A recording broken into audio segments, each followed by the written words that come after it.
Oh, my impression of the book was one of wonder at how somebody could write such beautiful prose for a start, but also my dad had died that recently before I read the book.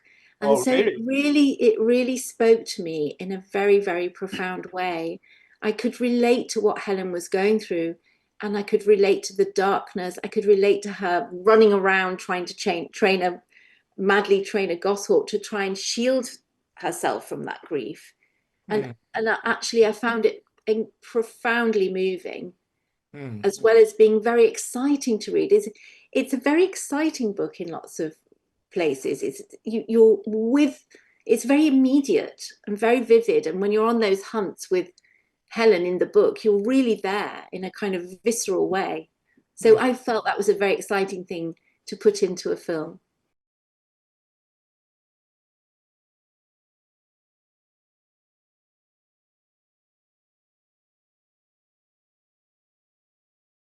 Yeah, it was a I think after a big bereavement, quite often your subconscious pushes you towards things, and sometimes those things are not very good for you. So I don't recommend anyone watching this train a goshawk as a way of dealing with grief. I had been a falconer for many years. I'd never wanted to train a goshawk. They had reputations as being these very, very fierce, uncontrollable, moody, highly strung kind of psychopaths. But I was grieving, so and I knew I could train a hawk.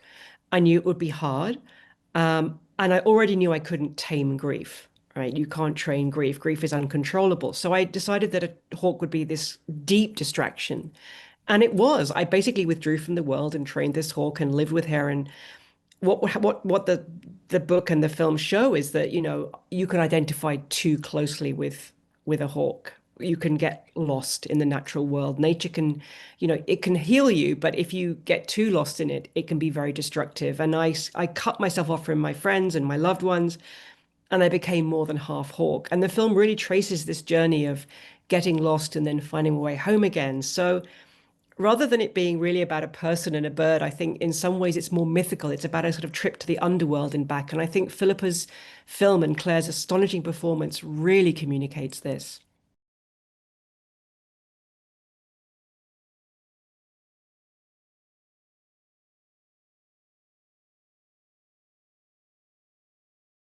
That's right. We needed different hawks to play different roles.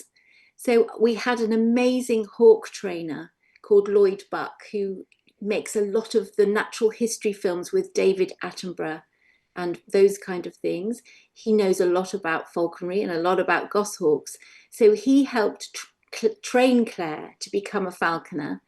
She had to wear the costume that she appears in the film, and Helen lent us the waistcoat, the real waistcoat that Helen wore when she trained Mabel. And Claire spent hours every day working with the hawks before we ever filmed anything. And even the previous year, I had practiced with Lloyd filming the hawks. Mm. He trained the stunt hawks or the action hawks. He had trained to fly with little tiny drones next to them, so we could get those extraordinary shots. And Mm. also, we had an amazing natural history cameraman who'd also was brilliant at filming at very high speed, hawks flying towards him.